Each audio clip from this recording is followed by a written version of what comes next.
क्या भैया पूरा वीडियो में पूरा वीडियो ये भी यहाँ चलेंगे। नरेंद्र सोलंकी मल्लारगढ़ बहुत शिकायत ये एजेंट बन के काम कर रहा भैया, एजेंट ही है, बीजेपी एजेंट का है पूरा। बिल्कुल सही बात। ने हमारे ब्लॉक अध्यक्ष जी को कंधों में, छाती पे, पीठ में कई जगह लगी है। गर्दन का सीटी स्कैन होना है आज, उसके बाद फिर डॉक्टर निर्णय लेंगे छुट्टी कब होगी। मैं मानता हूं कि उनका स्वास्थ्य ठीक है अभी, और मैं एसपी से मिलूंगा, उनसे बात करूंगा और उसके बाद फिर आपसे बात करूंगा। भाषण देते हुए देश की सेना को नरेंद्र मोदी के चरणों में नतमस्तक करने का संदेश देते हैं, भाषण देते हैं, और कांग्रेस जन चुप हो जाए। कांग्रेस जन ये भाषण देख के चुप बैठा रहे घर में, देश का नागरिक बैठा रहे कि देश की सेना सर्वप्रथम है, देश की भारत माता का मस्तक सर्वप्रथम है। और देवड़ा जी कहते हैं कि देश की सेना, देश का नागरिक, देश का एक एक व्यक्ति नरेंद्र मोदी के चरणों में है, और हम चुप रहेंगे। और फिर जब हम इसका प्रतिकार करेंगे तो आदरणीय देवड़ा जी, आप डोडा चुरा के तस्करों पे हम पर हमला करवाएंगे। मैं अनुरोध करना चाहता हूं देवड़ा जी आपसे कि आपका पुतला नहीं जला रहे थे कांग्रेस जन, ये तो दो कांग्रेस के लड़ लिए, तो जनता ने आपका पुतला जला दिया था। सही है कि गलत? मैं अनुरोध करना चाहता हूं बहुत विनम्रता से, पूरे प्रदेश में एक प्रार्थना है मेरी जो जाएगी मंदसौर से, कि हम देश हमारे लिए सर्वप्रथम है। देश की और प्रदेश की जनता ने मैंडेट दिया हमें विपक्ष की भूमिका निभाने का। बीजेपी को देश की सत्ता में रहकर सेवा करने की का एक तरह से मैंडेट दिया है। हमारा दायित्व हम निभाएंगे। कांग्रेस पार्टी ने पूरे प्रदेश में एक साथ, मैं इससे पहले भी पिछले एक साल से मैं ये बात कह रहा हूं, ये इसलिए एक साल से कह रहा हूं कि लगातार लोगों के दिमाग में, जहन में, कार्यकर्ताओं के, नेताओं के बैठे ये बात कि कांग्रेस पार्टी निचले स्तर से, पंचायत स्तर से मजबूत नहीं होगी तो फिर हम बीजेपी को जिस बहुमत से हराना चाहिए दूर रह जाएंगे। अभी चुनाव का साल नहीं है, 3.5 साल है, पर अगर हम आखिरी साल चुनाव लड़ेंगे तो फिर हम अपनी नैया पार नहीं कर पाएंगे। इसलिए 3.5 साल चुप नहीं बैठना है। अभी क्या वक्तव्य था, उन्होंने कहा कि पाकिस्तान को हमने पहले से आगाह कर दिया था, बता दिया था कि हम कहां कहां हमला करेंगे। ये तो एक तरह से देश के साथ मुखबरी हुई कि आपने पूरे देश को, नरेंद्र मोदी जी ने अपने भाषण में कहा बिहार में कि ऐसी सजा मिलेगी कि कल्पना भी नहीं होंगी, कल्पना से परे सजा देंगे। पूरा देश आंदोलित हुआ, एक साथ हुआ, और सबने एकजुट एक भाव में कहा निस्तामूद कर दो उन लोगों को जो भारत मां के ऊपर आंख उठाते हैं। और आपका विदेश मंत्री पाकिस्तान की मुखबरी कर रहा था, उनको बता रहा था कि हम कहां हमला करेंगे, उनको बता रहा था कि एयरबेस पे हम हमला नहीं करेंगे। ये देश के साथ, ये देशभक्ति है भारतीय जनता पार्टी की, ये राष्ट्रवाद है भारतीय जनता पार्टी का। अरे ये देशद्रोह है या देशभक्ति है, बताओ आप। तो देशद्रोह का केस उस विदेश मंत्री पे क्यों नहीं होना चाहिए जिसने पाकिस्तान को पहले जाके बताया कि हम कहां हमला करने वाले हैं। ये मैं आप सबके सामने इस मंदसौर की धरती से नरेंद्र मोदी जी से आग्रह कर रहा हूं, देश की सीमा पर लड़ता हुआ, शहादत देता हुआ सैनिक, भारत का एक एक नागरिक उस सैनिक के चरणों में नमन करता है, उसके चरणों में अपना सर झुकाता है। नरेंद्र मोदी जी अगर वो लड़ने गया और हमारे 22, 20, 40 लोगों की, जवानों की फिर शहादत हुई तो इसका दोषी कौन है? क्योंकि विदेश मंत्री ने कहा पहले कि हमने पहले आगाह कर दिया था। तो ये सवाल देश के सामने है, देश की जनता के सामने। फिर से मैं अभी एसपी के पास जा रहा हूं, आप लोग चलोगे मेरे साथ क्या?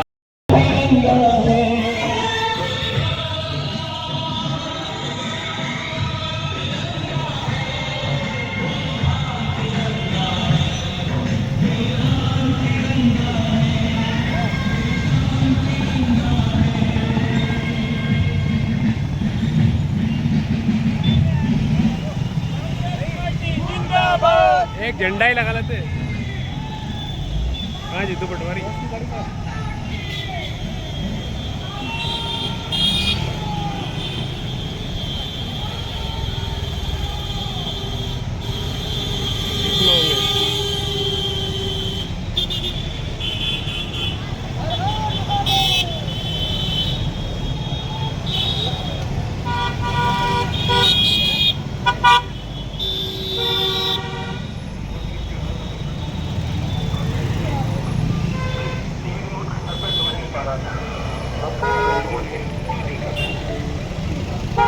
निकल गई गाड़ी है नी, गाड़ी निकल गई।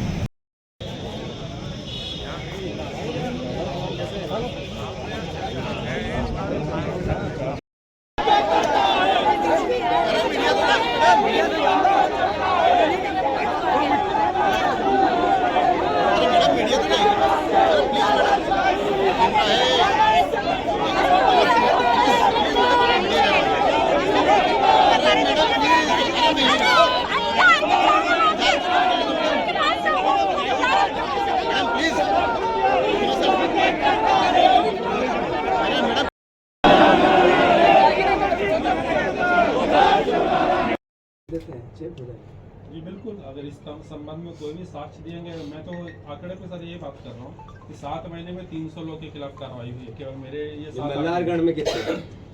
मल्हारगढ़ सब डिवीजन वाइज तो मैंने मल्हारगढ़ में भी कार्रवाई हुई। मल्हारगढ़ सब डिवीजन में पूरे जिले का आंकड़ा रखा है। नहीं, आपकी बात सही है कि आपने पूरे जिले में की हो, अभी उसका क्योंकि वो प्रश्न ही है। पर मल्हारगढ़ में तो सिर्फ डोडा चूरा के जितने तस्कर हैं उनको बचाने का सबसे बड़ा केंद्र ही मल्हारगढ़ है। तोड़भट्टा होता है। अगर इस संबंध में कोई साक्ष्य दिए जाएंगे तो बिल्कुल कार्रवाई होगी। पारदर्शिता मेरा एक प्रिंसिपल मूल सिद्धांत रहा है। पारदर्शिता, जितनी पारदर्शिता सभी कार्रवाइयों में रखे। जो भी इनफैक्ट जो चेन अपन जो है अभी तो कुछ कार्रवाइयों में ऐसा हुआ है कि मंदसौर से राजस्थान से फिर पंजाब यहाँ तक चेन गई है अपने। तो मैं तो उसमें पूरी पारदर्शिता रखता हूँ एनडीपीएस के केसेस। मेरा अगर आपके एसडीओपी को आपको मैं निवेदन कर रहा हूँ, आग्रह कर रहा हूँ, पुलिस प्रशासन से मैंने बात करने के उद्देश्य से मेरा मंदसौर आना हुआ है। जो कांग्रेस के कार्यकर्ताओं पर डोडा चूरा के तस्करों ने हमला किया और उसको पूरा संरक्षण सत्ता का है। ये मैसेज इस प्रदेश में अराजकता है। कांग्रेस वो पार्टी है जिसने देश को आज़ादी थोड़ी सी नीचे कर लहू को अपने बलिदान को दिया है। कांग्रेस वो पार्टी है जिसकी देश की आज़ादी के बाद देश को सुरक्षित और उन्नत करने में अपने बलिदान दिए, अपने पूर्वजों ने अपनी पूरी ज़िंदगी दी है हमारे। अगर ये तस्कर और भारतीय जनता पार्टी के लोग इस तरह के हमला करेगा और पुलिस मौन रहेगी तो मैं समझता हूँ कि यही तो लोकतंत्र खतरे में है। मैंने एसपी को कहा है कि एसपी साहब 1 महीने में उन लोगों, पहले तो उन पर कार्रवाई हो, नामजदगी हो, अगर नहीं हुई तो फिर आप जिम्मेवार होंगे। हमने नाम समेत, धाकड़ जी के नाम समेत उनको पत्र दिया। दूसरा, वीडियो फुटेज से वो चेक कर ले कि कौन कौन लोग थे और फिर नाम लिखे। ये भी पुलिस का अपना एक दायित्व है। परंतु जो एसडीओपी है वहाँ का, उसका जॉब सिर्फ तस्करों को सहयोग करने, उनकी सुरक्षा करने और सत्ता का एक तरह से डपली बजाने का रहेगा। उसका वहाँ से स्थानांतरण होना चाहिए, उसका बदली होना चाहिए। ये भी मैंने एसपी को बोला है। अगर 1 महीने में नहीं की तो फिर ये देवड़ा जी के खिलाफ और उस तस्करों के संरक्षक के खिलाफ हमें मल्हारगढ़ जाना पड़े। 1 महीने बाद हम जाएंगे। अब मूल भावना है कि कांग्रेस के कार्यकर्ताओं पर, अगर मोहन भैया गृह मंत्री हैं, मुख्यमंत्री जी, अगर आपका रवैया, आपकी सरकार का, आपके नेताओं का यही रहा तो कांग्रेस जन चैन से नहीं बैठे। मैं फिर से सरकार से आग्रह कर रहा हूँ कि ये नीति और नियत दोनों चेंज करो। वो कांग्रेस नहीं है जो 1-1.5 साल पहले थी कि चुनाव हार गए तो डर गए। अब कांग्रेस सड़क पे है और विपक्ष का दायित्व निभा रही। आप अच्छी सरकार चलाओ, इसके लिए हम आपको आगाह करें, ये हमारा धर्म है, ये मध्य प्रदेश की जनता ने हमें नैतिक दायित्व दिया, ये हम करेंगे। आपने देश की सेना का अपमान किया और हम आपके पुतले नहीं जलाए? 100% जलाएंगे, 500% जलाएंगे, छोड़ेंगे ही नहीं। हम लोकतांत्रिक व्यवहार के हिसाब से अपना काम करेंगे। अरे आपने इस्तीफा लेना था विजय शाह का, आपने इस्तीफा लेना था देवड़ा जी का, क्यों नहीं लिया? दोनों ने सेना का अपमान किया। नरेंद्र मोदी जी सेना को सैल्यूट करते हैं, आपके मंत्री सेना का अपमान करते हैं, बीजेपी मौन रहती है। मुख्यमंत्री ने कान में तेल लगा लिया। आखिर कैसे चलेगा? तो हम अपना दायित्व निभा रहे हैं। विदेश मंत्री ने 2 दिन पहले ये कहा, देश के विदेश मंत्री ने, कि हमने पाकिस्तान को पहले आगाह कर दिया था। मैसेज क्या है कि आपने देश को अलग कहा कि हम ऐसी सजा देंगे कि रूह कांप जाएगी, ऐसी सजा देंगे जो कल्पना से परे है, और पूरा देश आपके साथ हुआ, और आपने पाकिस्तान को पहले ही जाके बता दिया कि आप किस तरीके से हमला करेंगे। तो ये देश के साथ धोखा है, ये देशद्रोह है। मैं मानता हूँ कि देश की जनता, मध्य प्रदेश की जनता इसको देखें। आज मोहन यादव जी की कैबिनेट का इंदौर में मीटिंग हुई, उन्होंने इंदौर में मीटिंग ली, पर इंदौर में 2000 करोड़ रुपए का करप्शन हुआ नगर निगम में, फाइलें बन गई, पैसे कहाँ लगे पता ही नहीं किसी को। उसमें MIC भी सम्मिलित, अधिकारी भी सम्मिलित, पार्षद भी सम्मिलित, और बहुत बड़ी चोरी भी। मोहन यादव मोहन था वहाँ। मास्टर प्लान नहीं आया पिछले 20 साल से। हर बार बोलते रहे भू माफिया आंधाधुन काम कर रहे हैं, मास्टर प्लान नहीं लाएंगे, मेट्रो सिटी बनाने की बात करेंगे, पर शहर का विकास व्यवस्थित तरीके से इसकी पहल नहीं करेंगे। वहाँ पर जिस तरीके से पार्षद से लेके सांसद तक उनके जीते, पूरा इंदौर रेंग रहा है। पैदल चलने में जहाँ 10 मिनट की दूरी वहाँ 1 घंटा लगता है। उस पर कैबिनेट मौन थी। कैबिनेट ने एक शब्द हलक से नहीं निकाला, किसी ने सवाल नहीं किया। हमारे जो इंदौर के मंत्री, उनने नहीं बोला कि इंदौर शहर की जो मूल अस्मिता है, जो परंपरा है न्याय की, न्याय अहिल्या माता का 300वीं उत्सव पे हमने ये काम किया, उस पर न्याय की बात होनी थी। तो इन दोनों मंत्रियों के इस्तीफे लेने थे। एक मंत्री को पास में बिठा के फोटो खिंचा रहा है, दूसरा मंत्री गायब है। कोर्ट ने कहा ये गलती है इनकी, इनको हटाओ। दोनों कोर्ट ने, चुप है मंत्रिमंडल।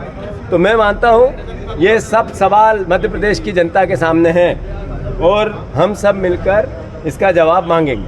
धन्यवाद। बताओ।